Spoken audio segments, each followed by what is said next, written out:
जाओ, अगर तुम इसी लम्हे मर जाओ, फड़क जाओ, तुम्हारा दम निकल जाए तो तुम्हारे साथ क्या कुछ मर जाएगा। दुनिया के मशहूर तरीन मोटिवेशन स्पीकर में से एक सियाफाम लीज ब्राउन ने छेद देने वाली आंखों से अपने नाज़रीन को घूरा और कहा, और आखिर में, अगर तुम अभी मर जाओ तो अपने साथ क्या कुछ ले मरोगे, कितने ख्वाब, कितने आइडियाज़ अपने साथ ले मरोगे। ये सब कुछ ऐसे संदूक की माना तुम्हारे साथ कब्र में चला जाएगा तो जो कभी खुला ही नहीं था। और अगर ऐसा ही है तो अब तक शायद तुम अपने जीवन की सतह पर खराश डालने अंदर पहुँचे ही नहीं हो। मैंने एक लम्हे के लिए ब्राउन की दिल दहला लेने वाली सवाल को सोचा, फिर ख्याल आया वो सिर्फ मुझसे ही नहीं, वहाँ बड़े हाल में मौजूद 5 अफराद से भी मुखातिब थी। वो सब मेरी तरफ अपनी पसलियों में गूंसा मारने वाले सवाल के शहर में मुब्तला थे। अगर तुम इसी लम्हे मर जाओ तो क्या कुछ अपने साथ ले मरोगे। I refuse to die and in lord life. मैं मरने से इनकार करता हूँ, क्या अभी तो मैंने जीना भी शुरू नहीं किया। एक 30 साल की आसपास की उम्र का स्याफाम नौजवान उठा और लहते हुए लहजे में चीखा। इसकी देखा दागी लोग भी खड़े हो गए। अक्सर की आंखों से आंसू रवा थे। शायद ये अपनी मौत की आंखों में आंखें डालने का असर था। दोस्तों, मैं भी अरबों दूसरे इंसानों की तरह देर से उठती थी, देर तक बिस्तर में पड़े रहने की कोशिश करती रहती थी, मकारियों और चलाबाजियों से लुत्फ़अंदोज़ होती रहती थी। एक खासा बड़ा हिस्सा फेसबुक और दूसरे सोशल मीडिया पर दोस्तों पर जुमले कसती थी। वो सारे काम मुझे आज करने होते थे कल पे डाल देती थी। हत्ता कि मुझे 22 साल की उम्र में कैंसर तशखीस हुआ। मुझे एहसास हुआ कि मेरे पास सिर्फ आज है, कल तो कभी नहीं आएगा। रॉयल सिटी ऑफ आर्ट्स के पुरशिकवा हाल में 25 साल ओलिया ने मुझे बताया कि इसने हाल ही में अगर 10 साल से पहले मर जाऊंगी कि एडवांस एक नेटवर्क कैम्प किया है, जिसमें आने वाले लोगों को अपनी ज़िंदगी मौसर बनाने के हवाले से हद पैमान करने होते हैं। वो ख्वाब जिनकी तबीर देखना और वादे जिनका अफा होना ज़रूरी था, इससे पहले कि इनका दम निकल जाए। कैसे कैसे सूरमा, कैसे कैसे शहर सवार, कैसे कैसे कहानी सवार,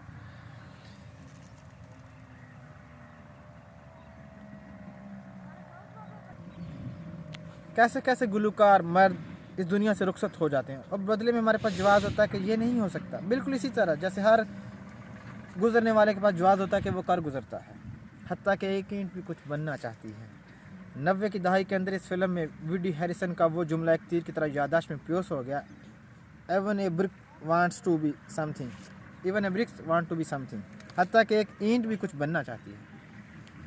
वो चाहती है कि इसका वजूद ठिकाने लग जाए, इसका हर काम, इसका होना काम आ जाए। वो दीवार काबा, मस्जिद नबी, किसी हरल हमरा, ताजमहल, किसी दरगाह का हिस्सा बनना चाहती है ताकि वो अपने होने को साबित कर सके। हत्ता कि ईंट भी कुछ बनना चाहती है।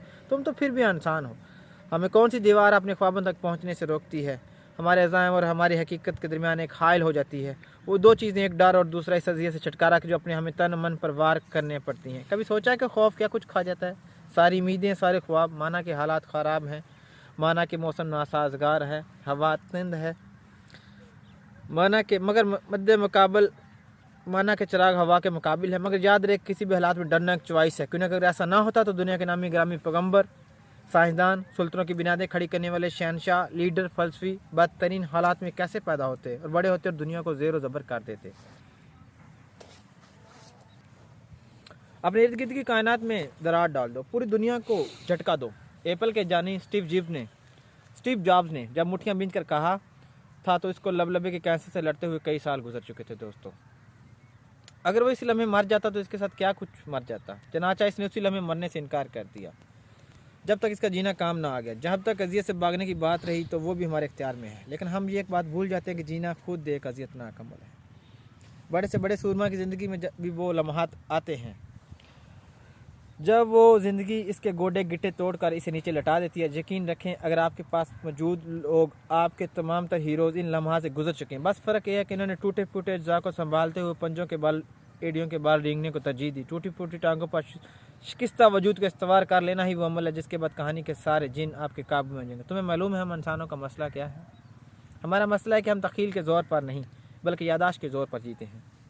दुनिया के ज़हीन तीन लोगों में से एक और NLPJ के बानी रिचर्ड हैंडलर ने मेरा कंधा थपथपाते हुए कहा था, हम समझते हैं कि जो हम 10 साल पहले थे, 1 साल पहले थे या कल थे, आज भी वही हैं, वहीं पे रुके हुए हैं। हम ये भूल जाते हैं कि हर नया दिन, हर एक नया जहां होता है। इस दिन वो सब कुछ हो सकता है जो आज तक ना नहीं हुआ। इस दिन ज़रूर नहीं जो कुछ हुआ वो हमेशा से होता चला आ रहा हो। जब चाहें अपनी तारीख को या दुनिया की तारीख को नए सिरे से लिख सकते हैं। इसलिए तारीख बनाने वालों ने तारीख हमेशा से ऐसे लिखी है। हम में से अक्सर लोग सुबह आँख खोलते हैं तो अखबार लिखे तो अफसर यानक के पीछे से घूरते टीवी पर मौजूद तजिया नगारों या कान पर पेंसिल निकाले और या फिर उम्मीदों की तरह बर्फ़ के गोले बेचने वाले सियासतदानों को बहुत सीरियस ले लेते हैं। हमारा ख्याल है कि इनमें से किसी एक ने जीने का तरीका सलीका जायजा बना कर देना है, जबकि हम भूल जाते हैं कि ये सरासर हमारा ज़ाती फैसला है।